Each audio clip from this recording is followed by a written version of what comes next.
جی بسم اللہ الرحمن الرحیم. ناظرین اکرام، آج ہمارے ساتھ جو شخصیت موجود ہیں حلقہ LA7 کے امیدوار ہیں مسلم لیگ نون کے چودھری طارق فاروق صاحب.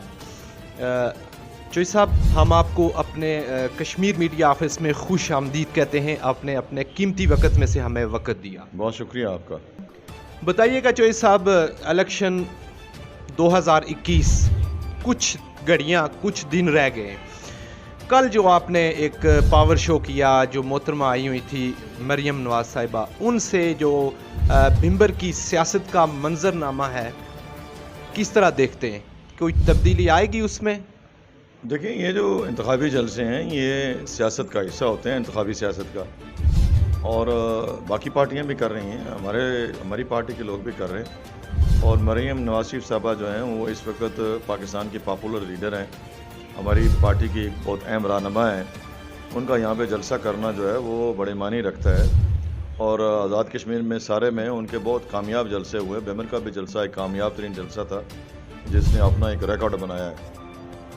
اور یقیناً عوام کو جو اس حلقے کے کانسٹیچوئنٹس ہیں ان کو ایک بڑا تکڑا میسج گیا ہے کہ پارٹی طارق فاروق کے ساتھ کھڑی ہے. اس کے بعد یہ ہے کہ پارٹی کی پوری جو ٹیم ہے وہ ہمارے ساتھ کھڑی ہے. اور خود اتنا چارج کراؤڈ جو ہے وہ انہوں نے اپنی آنکھوں سے دیکھا تو انہیں اندازہ ہوا ہے کہ پچھلے 5 سال کی ہماری جو حکومت کی کارکردگی تھی وہ کمپیریٹیولی باقی حکومتوں کے مقابلے میں اچھی رہی. اس لیے لوگ جو ہیں وہ ہمارے ساتھ کھڑے ہیں اور اللہ کا لاکھ لاکھ شکر ہے.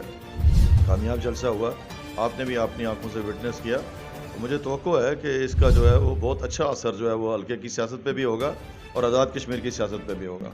جی صاحب، جیسے کہ کل مورخہ 18 جولائی کو وزیر اعظم پاکستان عمران خان بھی بھمبر کا دورہ کر رہے ہیں، ان کا بھی اسی جگہ پہ اسی مقام پہ جلسہ ہو رہا ہے. آپ نے جیسے کہ بات کی جی کہ کراؤڈ چارج ہو گیا ہے ہمارا، اگر وہ کچھ اعلانات کر لیتے ہیں، کچھ اس طرح کی وہ چیزیں بتا دیتے ہیں تو اس سے کوئی فرق نہیں پڑنے والا؟ آپ کیا سمجھتے ہیں؟ دیکھیں، پرائم منسٹر پاکستان پہلے بھی آئے تھے اور انوار الحق صاحب بھی لے کے آئے تھے جناب گیلانی صاحب کو، اور اس وقت پیپلز پارٹی کی حکومت بھی بن گئی تھی، لیکن یہاں سے وہ جیت نہیں سکے تھے میرے مقابلے میں. عمران خان صاحب آتے ہیں تو یقیناً عمران خان صاحب کی پارٹی ہے، وہ بصیت ایک پارٹی چیئرمین آئیں گے. وزیر اعظم پاکستان کی حیثیت سے وہ تو قانونی طور پہ ٹور کر ہی نہیں سکتے. اس لحاظ سے اگر دیکھیں تو ان کو یہاں پہ آنا نہیں چاہیے تھا، لیکن اگر وہ آ رہے ہیں تو انہیں پھر اعلانات نہیں کرنے چاہیے، چونکہ وہ ضابطہ اخلاق کی شدید خلاف ورزی ہوگی. جس طرح گنڈا پور صاحب نے جو کیا ہے وہ بھی غیر مناسب تھا، اور ان کی جو باتیں آزاد کشمیر میں جو انہوں نے کہی ہیں وہ بھی بہت ہی کنٹروورشل ہے اور قابل مذمت ہیں. چاہے وہ پیپلز پارٹی کی لیڈرشپ کے بارے میں انہوں نے کی، چاہے نون لیگ کی لیڈرشپ کے بارے میں کی. عمران خان صاحب کو بھی احتیاط کرنی چاہیے. یہ بڑا سینسیٹیو ایریا ہے، پاکستان کے آئین کا حصہ نہیں ہے، اور ہمارے جو 5 اگست 2019 کے بعد کے حالات ہیں، 19 کے بعد جو حالات ہیں یہاں پہ، وہ بہت ہی لوگ جو ہیں وہ رنجیدہ ہیں، ریاست جموں کشمیر کے لوگ، اور پاکستان حکومت کی کارکردگی سے مطمئن نہیں ہیں. اس لحاظ سے اگر دیکھا جائے تو عمران خان صاحب کچھ نہیں کر سکے. بصیت وزیر اعظم پاکستان اور بصیت سفیر ریاست جموں کشمیر کے عوام کی آواز نہیں بن سکے. اب جو صورتحال ہے وہ یہ ہے کہ جو کچھ اقدامات وہ کرنے آزاد کشمیر میں جا رہے ہیں یا جو ہم بات سن رہے ہیں وہ مناسب نہیں ہے.